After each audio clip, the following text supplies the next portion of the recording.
When you picture life in ancient Rome, what comes to mind? For a lot of us, it's this idea that life was just brutally short, right? That making it to middle age was some kind of miracle? But is that really the whole story? Well, today we're going to dig into the fascinating and honestly pretty surprising reality of life and death in the Roman Empire. Okay, so this quote is a perfect example of a myth we all kind of believe. Our air is clean, our water is pure, and yet nobody lives past 30. It's funny, but it gets at this really common idea that ancient people were all gone by the time they hit their 30s. It's a super powerful image, one that's stuck around for ages. But here's the thing, it's all based on a huge misunderstanding of the numbers. So the big question is that how it really was for the Romans? Let's put this whole myth to the test. We're going to zero in on the Roman Empire specifically because for an ancient civilization, they were actually pretty good at keeping records. This lets us get closer to the real story of life and death back then. All right, first things first, we have to tackle this 30-year lifespan idea head on. Because, and you'll see why, when you first look at the data, it actually seems to tell a really grim story. Just 25 years. That's it. Across the entire massive Roman Empire, the average life expectancy at birth is estimated to be only about 25. I mean, that's a shockingly low number. It kind of seems to prove that cartoon right, doesn't it? And this number, this terrifyingly low life expectancy at birth, this is exactly where the whole myth comes from. But, and this is a huge but, what that single number hides is a way more complicated and honestly a way more interesting story. That average, it isn't telling you what you think it's telling you. Which brings us to life expectancy's big secret. See, the key to understanding that 25 years number isn't that adults were all dying young. No. The real key is figuring out what was pulling that average down so far. 50%, half. That is the estimated percentage of people in the Roman Empire who died before they even reached the age of 10. Just let that sink in for a second. Half of all people born never made it to their 10th birthday. It's staggering. So that's the real story. That low average life expectancy, it wasn't because 40-year-olds were just dropping dead left and right, not at all.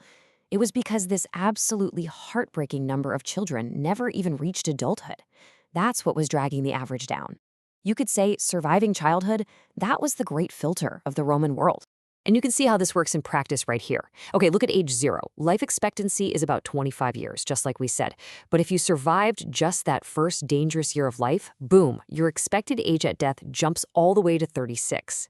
And if you made it to age 10, it skyrockets. Now you could reasonably expect to live to about 46. It's a whole different ballgame. So let's just put this side by side. A Roman baby could expect to live to their mid-20s. But a Roman 10-year-old, they could expect to live to their mid to late 40s. The odds were just stacked against a newborn. Before a 10-year-old, they had a totally reasonable chance of living to what we'd call middle age or even older.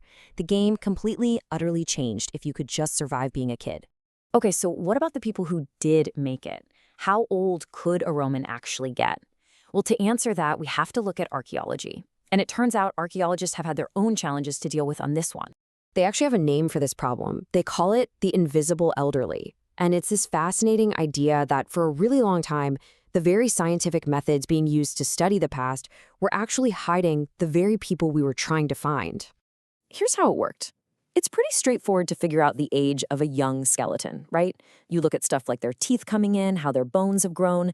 But once you're a full-grown adult, it gets way harder.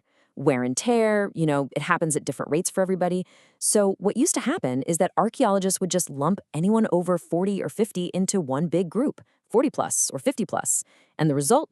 A 75-year-old skeleton looks exactly the same as a 45-year-old in the data. The seniors just disappeared. But, a Roman's life wasn't just about dodging diseases as a kid. It was also about living in this incredibly dynamic, sometimes chaotic, empire. So the story of Roman life and death isn't just about how long people lived. It's also about where they lived and just how much they moved around. Because this empire was anything but static. People were on the move. And I mean, they were moving for all sorts of reasons. You had the military settling its veterans and new colonies all over the map. You had the vast and tragic slave trade, which forcibly moved millions of people. You had merchants and traders heading to new markets to make a buck.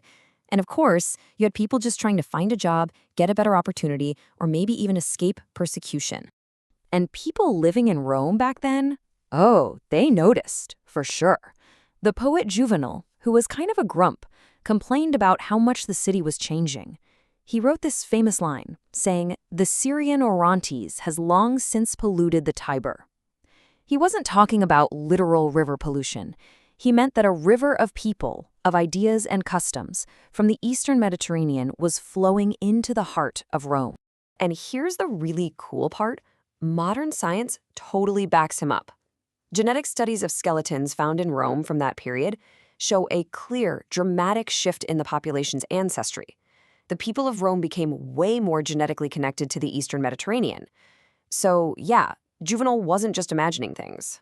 So you have all this movement, this constant migration, this churn of people across the empire. And where was it all heading? Well, a lot of it was focused on one place, the city of Rome itself. We're talking about the ancient world's very first megacity. 1 million people. At its absolute peak, the city of Rome had an estimated population of 1 million.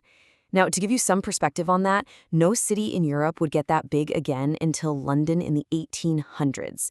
It was just an unbelievable concentration of people for the ancient world. I mean, just look at how it stacks up against other big cities of the time. Rome wasn't just a big city.